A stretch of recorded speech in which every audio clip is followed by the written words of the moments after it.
கர்த்தருக்கு ஸ்தோத்திரம். இறையியலை படித்து வருகிறோம்.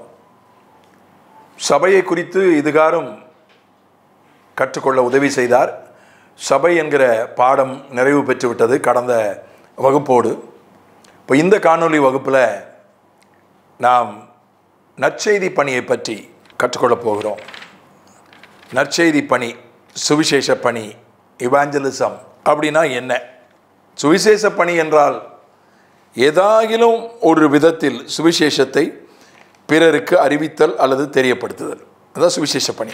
சுவிசேஷத்தை அடுத்தவரோடு மற்றவர்களோடு பகிர்ந்து கொள்கிற பணிக்கு பேர் தான் ஒரு நபருக்கோ ஒரு குடும்பத்துக்கோ ஒரு குழுவுக்கோ ஒரு கூட்டத்துக்கோ சுவிசேஷத்தை பகிர்ந்து கொள்கிற ஒரு காரியம்தான் சுவிசேஷ பணி, எவாஞ்சலிசம், நற்செய்தி பணி. இப்போ சுவிசேஷம்னா என்ன, சுவிசேஷம்னா என்ன என்பதை குறித்து ஒரு நல்ல செய்தி. நல்ல செய்தினா என்ன, அதில் எது இருக்கணும் எது இருக்கக்கூடாது. 1 தீமோத்தேயு 3:16 அது விதமாக சொல்கிறது. சுவிசேஷன்றது ரொம்ப அழகா திருக்குறள் மாதிரி இருக்குது. 1 தீமோத்தேயு 3:16 அன்றியும் தேவபக்திக்குரிய இரகசியமானது யாவரும் ஒப்புக்கொள்கிறபடியே மகா மேன்மை உள்ளது. தேவன் மாம்சத்திலே வெளிப்பட்டார், ஆவியிலே நீதி உள்ளவர் என்று விளங்கப்பட்டார், தேவதூதர்களால் காணப்பட்டார், புறஜாதிகளிடத்தில் பிரசங்கிக்கப்பட்டார், உலகத்திலே விசுவாசிக்கப்பட்டார், மகிமையிலே ஏறெடுத்து கொள்ளப்பட்டார். இதுதான் சுவிசேஷம். தேவன் மாம்சத்திலே வெளிப்பட்டார், இயேசு கிறிஸ்துவினுடைய பிறப்பு. தேவன் மனிதனானார், ஆவியிலே நீதி உள்ளவர் என்று விளங்கப்பட்டார். இயேசு கிறிஸ்துவுக்கு பாவம் கிடையாது. அவர் ஆணினுடைய வித்தால பிறக்கலை, இயற்கைக்கு அப்பாற்பட்ட விதத்தில் பிறந்ததுனால ஜென்ம பாவம் கிடையாது, பாவ சுபாவம் கிடையாது. அவர் பாவமற்றவராக வாழ்ந்ததுனால அவர் நீதி உள்ளவர் என்று விளங்கப்பட்டார், நிரூபிக்கப்பட்டார். அவருடைய ஆவியில் அவரிடத்துல பாவம் இல்லை அப்படின்னு நிரூபிக்கப்பட்டார். தேவ தூதர்களால் காணப்பட்டார். தேவ தூதர்கள் அவரை தேவனுடைய வார்த்தையாக தான் பார்த்துருக்கிறாங்க. 33 வருஷம் அவரை மனிதனாய் பார்த்தார்கள், குழந்தையாய் பார்த்து வணங்கினார்கள், மனிதனாய் பார்த்து பணிவிடை செய்தார்கள். புறஜாதிகளிடத்தில் பிரசங்கிக்கப்பட்டார், புறஜாதிகளிடத்திலும் பிரசங்கிக்கப்பட்டார். அவர் 3 வருஷம் இங்கே ஊழியம் செய்யும் போதே புறஜாதிகளிடத்திலும் அவரை குறித்த செய்தி பரவியது. உலகத்திலே விசுவாசிக்கப்பட்டார். அவரை ஒரு கூட்டம் அவர் இருக்கும்போதே விசுவாசித்தது. ஒரு கூட்டம், உலகமே அவன் பின்னால் போயிற்று அப்படின்னாங்க. அவர் கழுத மேலே ஏறி, அரச வாகனத்தில் ஏறி ஊர்வலமாய் கொண்டு செல்லப்பட்ட போது, ஓசன்னா பாடி கொண்டு செல்லப்பட்ட போது எதிரிகள் சொன்னாங்க, உலகமே அவன் பின்னால் போயிட்டுனாங்க. அவ்வளோ பெரிய கூட்டம். உலகத்தில் விசுவாசிக்கப்பட்டார், மகிமையிலே ஏறெடுத்து கொள்ளப்பட்டார், உயிரோடு எழுந்தார், பிதாவினுடைய வலது பார்சத்திலே அமர்ந்தார். இது தான் சுவிசேஷம். இது ஒரு கோணம். அப்போஸ்தலர் 2:23-24 இங்கே ஒரு கோணத்தில் சுவிசேஷம் எழுதப்பட்டிருக்கிறது. அப்படி இருந்தும் தேவன் நிர்ணயித்திருந்த ஆலோசனையின் படியேயும் அவருடைய முன் அறிவின் படியேயும் ஒப்புக் கொடுக்கப்பட்ட அந்த இயேசுவை நீங்கள் பிடித்து அக்கிரமக்காரருடைய கைகளினாலே சிலுவையில் ஆணி அடித்து கொலை செய்தீர்கள். தேவன் அவருடைய மரண உபாதிகளின் கட்டை அவிழ்த்து அவரை எழுப்பினார். அவர் மரணத்தினால் கட்டப்பட்டிருக்க கூடாது இருந்தது. அதே மாதிரி அதே அதிகாரத்தில் 35-36 நீர் என் வலது பார்சத்தில் உட்காரும் என்று கர்த்தர் என் ஆண்டவருடனே சொன்னார் என்று அவனே சொல்லியிருக்கிறான். ஆகினால் நீங்கள் சிலுவையில் அறைந்த அந்த இயேசுவையே தேவன் ஆண்டவரும் கிறிஸ்துவும் ஆக்கினார் என்று இஸ்ரவேல் குடும்பத்தார் யாவரும் நிச்சயமாய் அறிய கடவீர்கள் என்றார். இதுதான் அப்போஸ்தலர் 2:23 சிலுவை மரணம், கிறிஸ்துவனுடைய சிலுவை மரணம். 24 உயிர்த்து எழுதல், மறுபடியும் 5 வலது பார்சத்தில் உட்கார்ந்துருக்கிறார். பிதாவின் வலது பார்சலே கிறிஸ்து உட்கார்ந்துருக்கிறார். 36 அப்போஸ்தலர் 2 அவர் தான் கிறிஸ்து, அவர் தான் ஆண்டவர். 38 படிக்கிறேன்.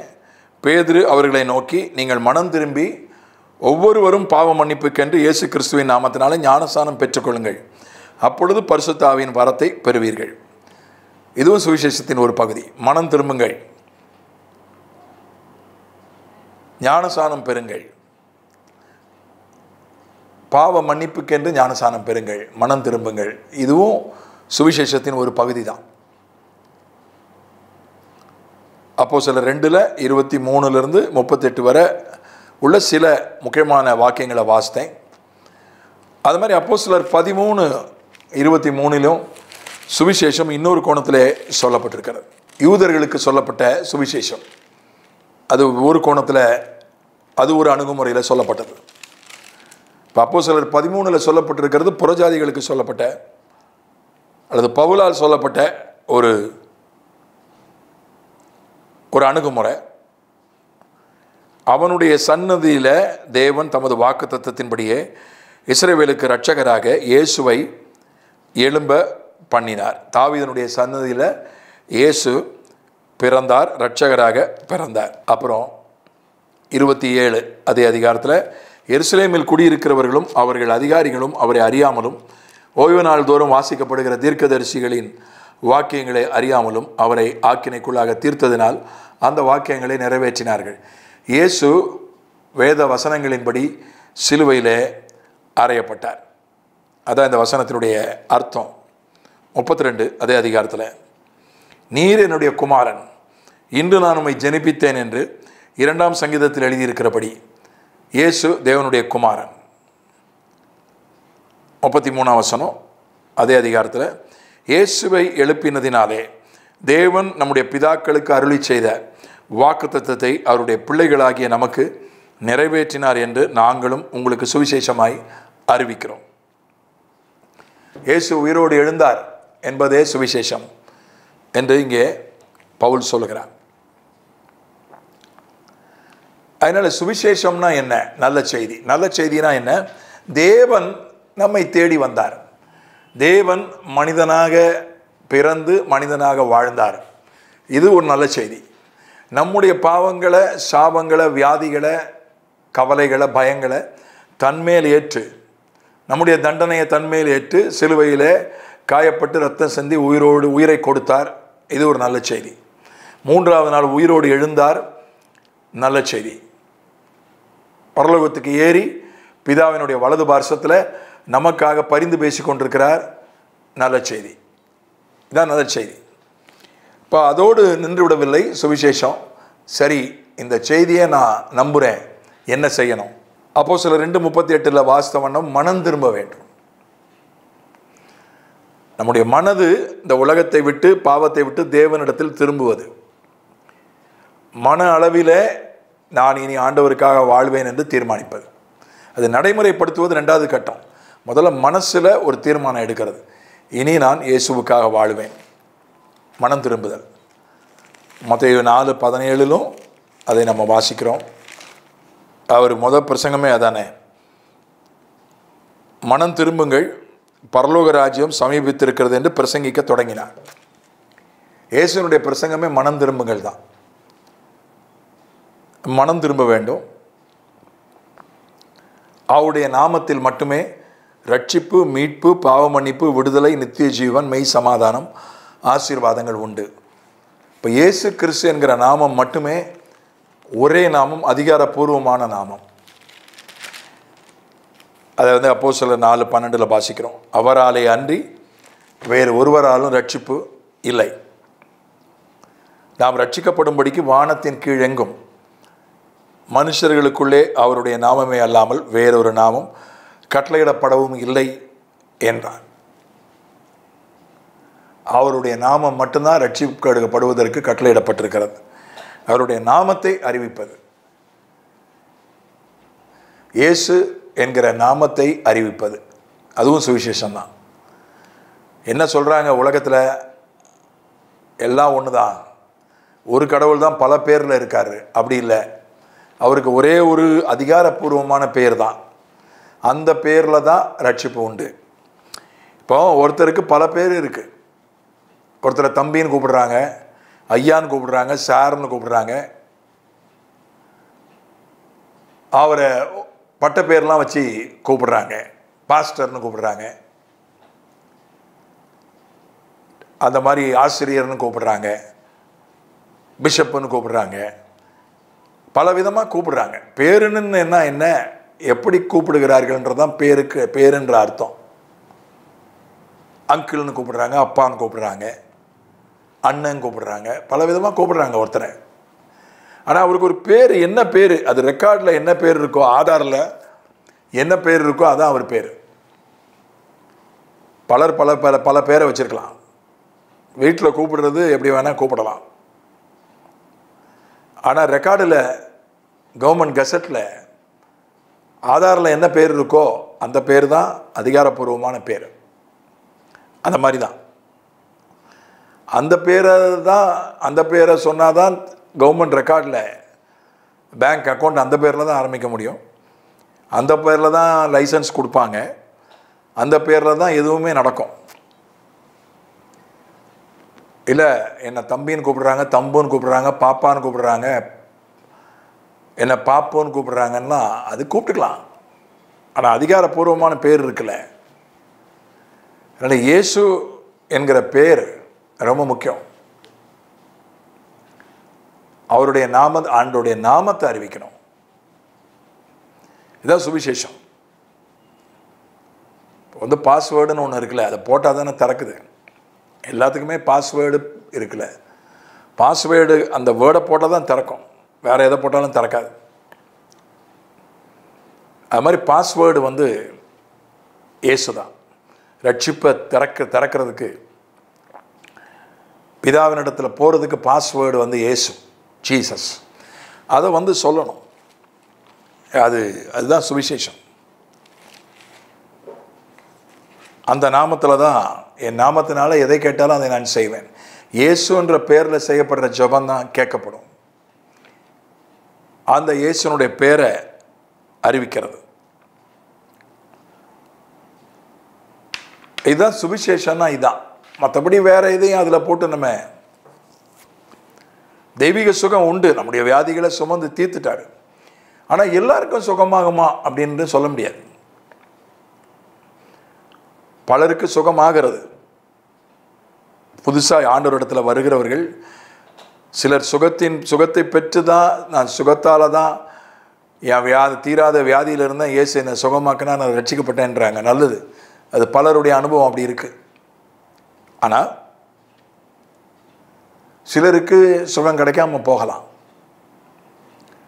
இயேசு நம்முடைய வியாதிகளை சுமந்து தீர்த்துட்டான்றது உண்மை. இயேசுவின் நாமத்தில் சுகம் கிடைப்பதற்கு வாய்ப்பு உண்டு. ஆனால் சமாதானம் கண்டிப்பாக கிடைக்கும். சுகம் கிடைக்காம போனவங்க உண்டு, சமாதானம் கிடைக்காம போனவங்க கிடையாது. உலகம் தர முடியாத சமாதானம், புத்தி கெட்டாத சமாதானம் கிடைக்கும். பாவங்கள் மன்னிக்கப்படும், பாவத்திலிருந்து மீட்பு கிடைக்கும், ஒரு மறுபிறப்பு கிடைக்கும்,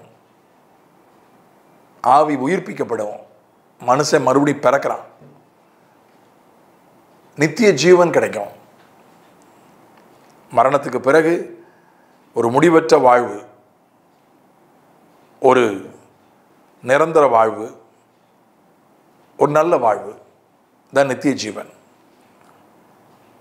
ஆசீர்வாதங்கள் அதே மாதிரி. தரித்திரத்தை சுமந்து தீர்த்தார். ஒரே நாளில் பணக்காரன் ஆயிட முடியாது, எல்லாரும் பணக்காரன் ஆயிட முடியாது.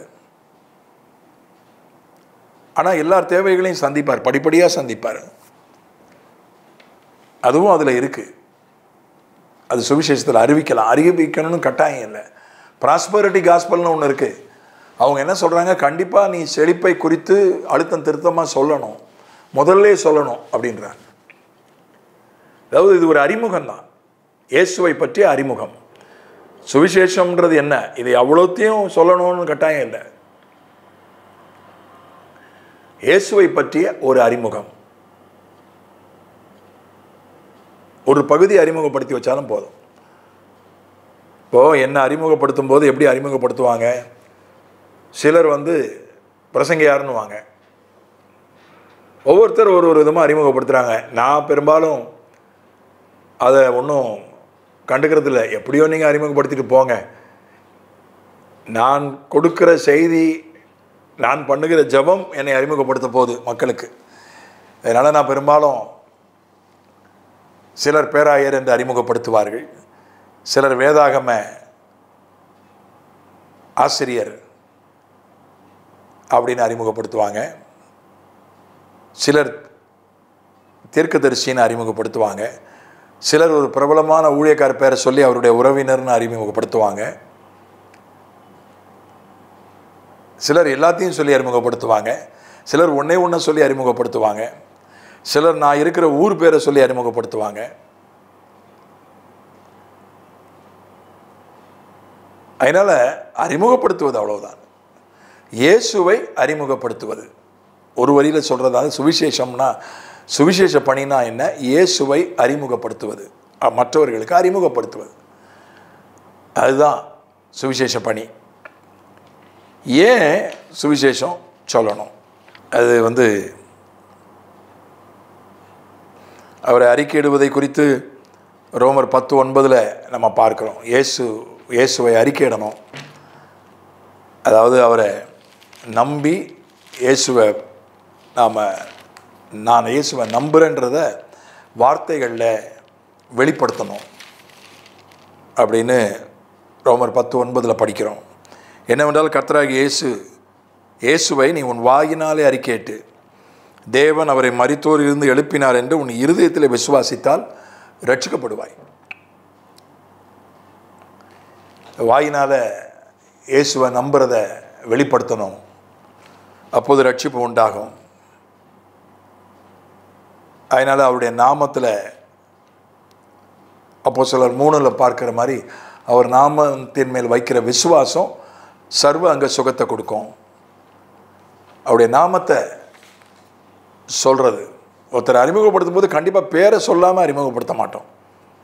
இவர் பேர் பிரைட் கென்னடி அப்படின்னு சொல்லிட்டு தான், வேறு எதையும் சொல்லாட்டா கூட பேரை சொல்லுவாங்க. பிரைட் கென்னடி அவர்கள் இப்பொழுது பிரசங்கிப்பார். சில இடங்களில் வேறு எதுவும் சொல்ல மாட்டாங்க, பிரைட் கென்னடி அவர்கள் பிரசங்கிப்பார் அவ்வளோன்னு சொல்லிட்டு கையில் கொடுத்துருவாங்க பீடத்தை, மைக்க. சில இடங்களில் 1-2 வரி சொல்லுவாங்க, சிலர் ரொம்ப வரிச்சு சொல்லுவாங்க. அது மாதிரி கிறிஸ்துவை அறிமுகப்படுத்துவது தான், இயேசுவை அறிமுகப்படுத்துவது தான் சுவிசேஷம்.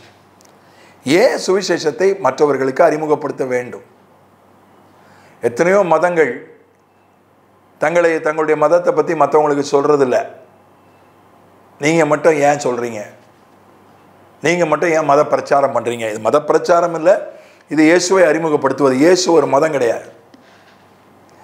கிறிஸ்துவ மதத்தில் மட்டும் ஒருத்தன் இருந்தானா எந்த பிரயோஜனமும் கிடையாது. இயேசுவை நம்பணும், இயேசுவை பின்பற்றணும், அதில் தான் பிரயோஜனம். இப்போ எதுக்காக சுவிசேஷ பணி சொல்லணும்? ஆள் சேர்க்கவா? ஏற்கனவே கிறிஸ்தவ மதம் தான் 220 கோடி. உலகத்திலே பெரிய மதம் கிறிஸ்தவ மதம் தான் எண்ணிக்கையில் பார்த்தா. உலகத்திலே கிறிஸ்தவ நாடுகள் தான் அதிகம். பணக்கார நாடுகள் கிறிஸ்தவ நாடுகள் தான் அதிகம்.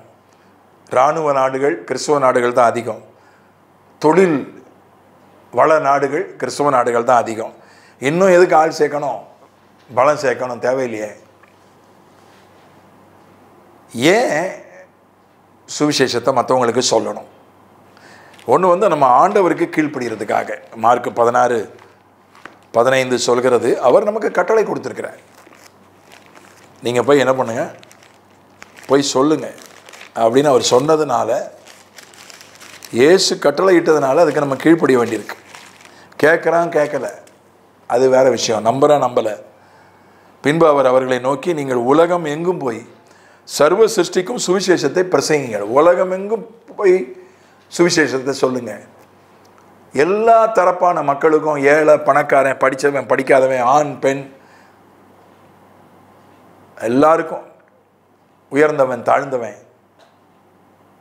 வயசானவன் வாலிபன், எல்லாருக்கும் போய் சுவிசேஷத்தை சொல்லுங்க அப்படின்னு இயேசு கட்டளை இட்டார். அதுக்கு கீழ்ப்படுகிறதுக்காக நம்ம சொல்ல வேண்டியிருக்கு. அவர் சொல்லிட்டாரியா, அதனால் நான் கீழ்ப்படியணும். கட்டளை, தேவ கட்டளை. கேட்குறான் கேட்கல, நம்புகிறான் நம்பலை, அது அடுத்த விஷயம். அது அவன் இஷ்டம். சொல்ல வேண்டியது நம்முடைய கடமை. ரெண்டாவது, நம்ம ஏன் சுவிசேஷத்தை அறிவிக்கணும்?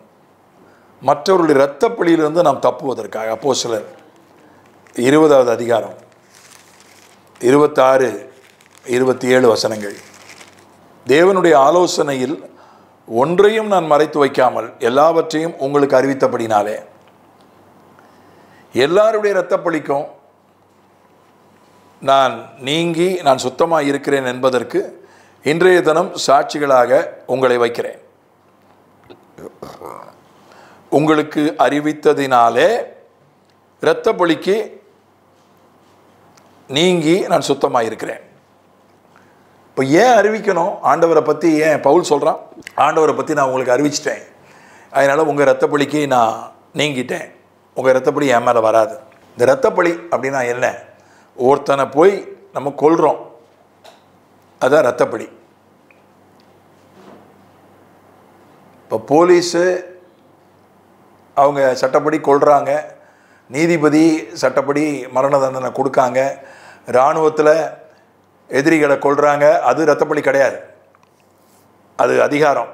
கொல்லுவதற்கு ராஜாவுக்கு ஆண்டவர் அதிகாரம் கொடுத்துருக்கிறார். அந்த அதிகாரத்தை ராஜா போலீஸுக்கும் இராணுவத்துக்கும் நீதிபதிக்கும் கொடுத்துருக்கிறார். ராஜான அரசாங்கம், அதுக்கு ஒரு இரத்தப்பழி கிடையாது.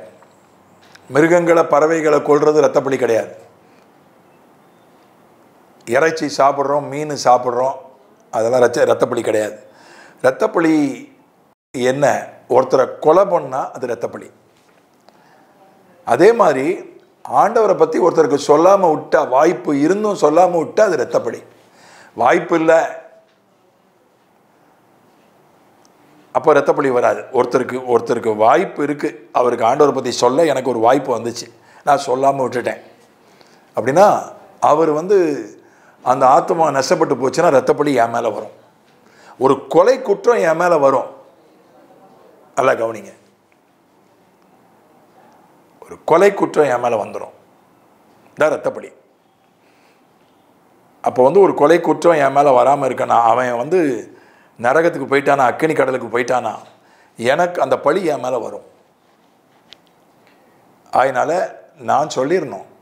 நான் சொல்கிறதுனால அவன் உன் உறவே வேண்டாம்னு போயிட்டாலும் பரவாயில்ல, நீ எனக்கு சொந்தமே கிடையாது, உன் கூட நல்லது கெட்டது கிடையாது, நீ மத பிரச்சாரமாக பண்ணுற, மதமாக பார்க்குறேன்னு சொல்லிட்டு போனாலும் பரவாயில்ல, நண்பர்களெல்லாம் விட்டுட்டு போயிட்டாலும் பரவாயில்ல, அவன் மத பிரச்சாரம் பண்ணுறான்ப்பா, மதமாத்த பார்க்குறான்ப்பா, புத்தியை காட்டுறான் சொன்னாலும் பரவாயில்ல, நான் இயேசுவை பற்றி சொல்லிடணும். முழுசையும் சொல்லணும்னு இல்லை. மனம் திரும்புதல், தேவகுமாரன், சிலுவை மரணம், உயிர்த்தெழுதல், பரமேறுதல், எல்லாத்தையும் சொல்லணும் இல்லை, அவருடைய பேரையாவது சொல்லிடணும், அறிமுகப்படுத்திடணும். அவர் பேரை அந்த பேரை கொஞ்சம் நினச்சிக்கப்பா, மனசு கஷ்டமாக இருக்கும்போது அந்த பேரை கொஞ்சம் நினச்சிக்கப்பா, எல்லாம் சரியாயிரும், அதையாவது சொல்லணும். இயேசுவே அப்படின்னு சொல்லு. ரொம்ப கஷ்டமாக இருக்கும்போது, மனசுக்கு வாழ்க்கையில் ரொம்ப நெருக்கடி வரும்போது இயேசுவேன்னு சொல்லு, போதும். அவ்வளோ சொல்லி கொடுத்தா கூட போதும், இரத்தப்பழியிலேருந்து தப்பிச்சிடலாம். அதுக்கு இரத்தப்பழியிலிருந்து தப்புவதற்காகத்தான் நம்ம ஆண்டவரை, இது மத பிரச்சாரம் அல்ல, இது இயேசுவை அறிமுகம் செய்தல். ஆகவே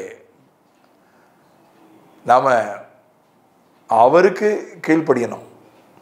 அவருக்கு கீழ்ப்படியலைன்னா கஷ்டம். ஒரு டிராஃபிக் சிக்னலுக்கு கீழ்ப்படியலைன்னா அபராதம் போட்டுடுறாங்க. அது ஒரு மிஷின் தான், அது ஒரு எந்திரம். அது அப்படி லைட் அடிக்குது, சிகப்பு லைட்டு எரிஞ்சுதுன்னா நிற்கணும், நிற்கலைன்னா அபராதம் போட்டுடுறாங்க. அப்போ கர்த்தருக்கு கீழ்ப்படிய வேண்டியது எவ்வளோ அவசியம். இப்போ கர்த்தருக்கு கீழ்ப்படியலைன்னா நமக்கு அபராதம் வருமா வராதா? ஏதாவது ஒரு ரூபத்தில் அபராதம் வரும்.